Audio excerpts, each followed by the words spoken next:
இல்ல ஸ்ருதி, அது வந்து இதுல இருக்கிற ரேட்டு 42,000, இதுக்கு தான் கொடுக்க முடியும்.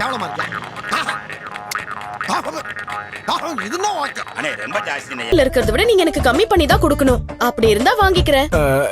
இல்லன்னா வேண்டாமா? நம்ம தெரியாத போல இருக்கு. சொல்றேன், எத்தனை தடவை நாங்க அப்படிதான் இருப்போம் தம்பி. நீங்க ஃபர்ஸ்ட் என்ன வேணும்னு பாருங்க ஸ்ருதி, பார்த்து பண்ணிக்கலாம். எங்களுக்கு ப்ராஃபிட் வரலன்னா கூட பரவாயில்ல.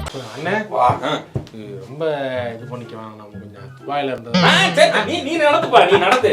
மனோஜ், ஆமா ஆமா, பண்ணுவோம். பண்ணிதானே ஆகணும். நல்லா பண்ணுங்க. பாவி ஏமாத்திட்டாங்க நம்மள. ஐயோ தெரியாதமா. இதுதான் நான் பணமே கொடுக்காம சாதிச்சிட்டேன். சரி, அவன் மிக்ஸி கிரைண்டர்லாம் எங்க இருக்கு?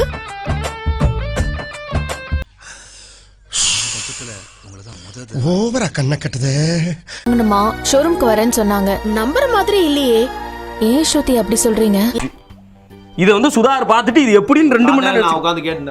என்ன மச்சான் நம்ப மாட்டேங்கிறாரு. தான் சொன்னேன். அப்புறம் எதுக்கு நீ மட்டும் இந்த சின்ன கடைக்கு வந்து விலைய குறைச்சு எல்லாத்தையும் வாங்குற? நானும் புதுசா ஒரு தொழிலை கண்டுபிடிச்சு ஆரம்பிக்கிறேன்.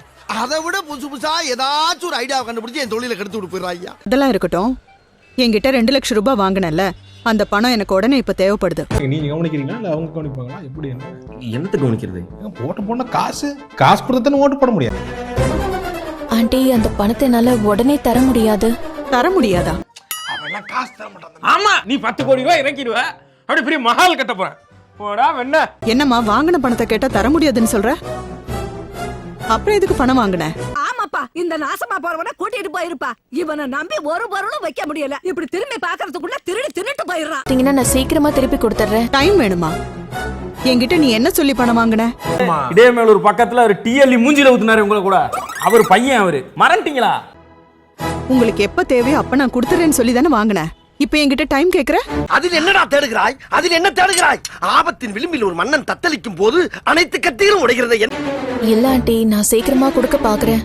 இதுக்குதான் ரிலேட்டிவ்ஸ்க்கெல்லாம் ஹெல்ப் பண்றது இல்ல. ஆடக்கூடாது அதுதான். அதாவது ஆடியது ஒரு ஆட்டம் என்று ஆடாதவர் சொல்வது ஒன்று சொல்லுவாங்க. வாங்கும் போது இருக்கிற அவசரம் குடுக்கறப்ப இருக்கிறது இல்ல. சீக்கிரமா பணத்தை குடுக்கற வழியை பாரு. ஊரை விட்டே போயிரு தம்பி, சிட்டி அவுட்டர் பாத்துரு தம்பி. என் தங்கச்சி புருஷன் உடம்புக்கு முடியாதவர் சார். அவரால் சரியா வேலைக்கெல்லாம் போக முடியாது சார். நீங்க ஒரு விஞ்ஞான திருடே ஆண்டவரே. உங்ககிட்ட ஒர்க் பண்றது ஒரு பேங்க்ல ஒர்க் பண்ற மாதிரியே இருக்கா. ஓஹோ, அப்படியா? கோவில் வெளியில இருக்கிற பூக்கடைய தூக்கிட்டாங்கன்னு கேள்விப்பட்டேன். இவரு இந்த தடயவில் நிபுணர் கையை பிடிச்சோம் வைப்ரேஷன்ல கண்டுபிடிச்சாரு. தூக்கிட்டாங்கன்னு கேள்விப்பட்டேன் சார். இப்போ அந்த இடம் காலியா தானே சார் இருக்கு? அதான் உங்ககிட்ட பேசலாமேன்னு. அங்கதான்டா இருக்கு இந்த ஸ்டைல் பாண்டியோட ட்விஸ்ட். ஏற்கனவே ஒரு அம்மாங்க கடை போட கேட்டிருக்கு. அதுக்கு ஒரு 10,000 ரூபாய் தரேன்னு சொல்லிருக்கு. சரி, விருப்பம் இருந்தா வெளியே போறாங்களா?